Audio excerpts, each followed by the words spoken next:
എല്ലാവർക്കും news first മലയാളത്തിന്റെ പുതിയ വീഡിയോയിലേക്ക് സ്വാഗതം. ക്രിക്കറ്റ് ലോകത്തെ ഏറ്റവും പുതിയ വാർത്തകൾ ആദ്യമേ അറിയാൻ ഈ ചാനൽ മറക്കാതെ സബ്സ്ക്രൈബ് ചെയ്യുക. അങ്ങനെ ഏവരും കാത്തിരുന്ന ആ കിരീടപ്പോരാട്ടത്തിൽ തീരുമാനം ആയിരിക്കുകയാണ് ഇപ്പോൾ. വർഷങ്ങൾക്ക് ശേഷം ഫൈനലിൽ എത്തിയ പഞ്ചാബ് ടീം RCBയോട് തോറ്റപ്പോൾ ശ്രേയസ് അയ്യർ പൊട്ടിക്കരയുകയായിരുന്നു.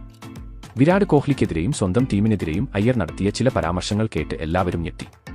അതിലേക്ക് പോകുന്നതിനു മുമ്പ് RCBയുടെ ഇന്നത്തെ വിജയം നിങ്ങൾക്കിഷ്ടപ്പെട്ടെങ്കിൽ ഈ വീഡിയോ ലൈക്ക് ചെയ്യുക. പഞ്ചാബും RCBയും തമ്മിലുള്ള ഫൈനൽ മത്സരം വളരെ ആവേശകരമായിരുന്നു. ഈ രണ്ട് ടീമുകളും എല്ലാവരെയും തോൽപ്പിച്ച് ഫൈനലിൽ എത്തിയത് മാത്രമല്ല, അവർക്ക് വ്യക്തിപരമായ വൈരാഗ്യവും ഉണ്ടായിരുന്നു. അയ്യരും കോഹ്ലിയും തമ്മിലുള്ള ഫൈനൽ ആവേശകരമാകാതിരിക്കുന്നത് എങ്ങനെയാണ് എന്ന് എല്ലാവർക്കും അറിയാം. ടോസ് നേടിയ അയ്യർ ആദ്യം ബൌളിംഗ് തിരഞ്ഞെടുത്തു. തുടർന്ന് RCB ബാറ്റ്സ്മാൻമാരുടെ വെടിക്കെട്ട് പ്രകടനമായിരുന്നു. RCBക്കായി റൺസ് നേടാൻ തുടങ്ങിയത് കിങ് കോഹ്ലിയാണ്. 35 പന്തിൽ നിന്ന് 43 റൺസ് നേടിയ അദ്ദേഹത്തിന്റെ ഇന്നിംഗ്സ് RCBക്ക് വലിയ സ്കോർ നേടാൻ സഹായിക്കുമെന്ന് സൂചിപ്പിച്ചു. എന്നാൽ കോഹ്ലി 43 റൺസ് നേടുന്നതിന് മുമ്പ് 3 കളിക്കാർ പുറത്തായിരുന്നു. ഫിൽ സാൾട്ട് 16 റൺസും മായങ്ക് അഗർവാൾ 24 റൺസും പാട്ടിദാർ 26 റൺസും നേടി. എന്നാൽ എല്ലാവരും കുറഞ്ഞ പന്തുകളിൽ കൂടുതൽ റൺസ് നേടി എന്നുള്ളത് ശ്രദ്ധേയമായിരുന്നു.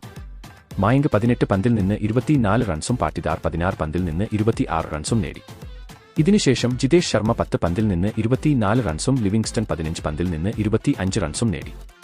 അങ്ങനെ RCB 190 റൺസ് എന്ന മികച്ച ടോട്ടൽ സ്വന്തമാക്കി. ഇത് ഫൈനലാണ്. ഇവിടെ 190 റൺസ് 250 തുല്യമാണ്.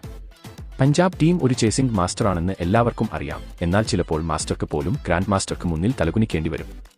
പഞ്ചാബ് ടീം ബാറ്റിംഗിൽ മികച്ച തുടക്കമാണ് നൽകിയത്.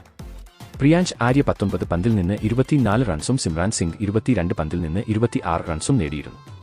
കളി പഞ്ചാബിന്റെ കയ്യിലാണെന്ന് തോന്നി. എന്നാൽ ഇരുവരും പുറത്തായതോടെ ശ്രേയസ് അയ്യർ കളിക്കളത്തിലെത്തി. RCB ബൌളർമാർ ഭയപ്പെട്ടിരുന്നു. എന്നാൽ ശ്രേയസ് അയ്യർ ഇന്ന് ഫൈനലിൽ ഞെട്ടിച്ചു. റൊമാരിയോ ഷെപ്പേർഡിന്റെ പന്തിൽ ഒരു റൺസിന് ശ്രേയസ് പുറത്തായി. ഇംഗ്ലീഷ് താരവും കൃണാൽ പാണ്ഡ്യയുടെ പന്തിൽ പുറത്തായതോടെ പഞ്ചാബ് ടീം പ്രതിസന്ധിയിലായി. വിജയിക്കാൻ 35 പന്തിൽ 86 കൂടുതൽ റൺസ് വേണ്ടിയിരുന്നപ്പോൾ കളി പൂർണ്ണമായും RCBയുടെ പിടിയിലായി.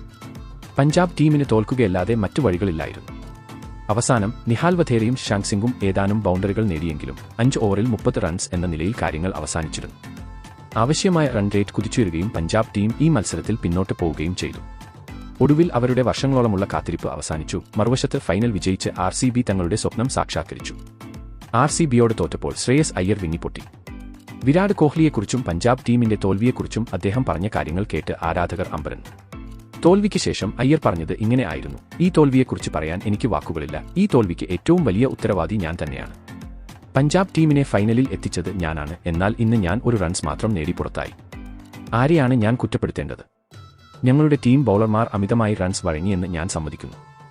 എന്നാൽ ഇന്ന് റൺസ് നേടേണ്ടി വന്നപ്പോൾ എനിക്ക് സ്വന്തം ടീമിന് വേണ്ടി ഒന്നും ചെയ്യാൻ കഴിഞ്ഞില്ല. വിരാട് കോഹ്ലിയുടെ പതിഞ്ഞ ഇന്നിംഗ്സ് അവരുടെ ടീമിന് ആവശ്യമായ ആത്മവിശ്വാസം നൽകിയെന്ന് ഞാൻ വിശ്വസിക്കുന്നു.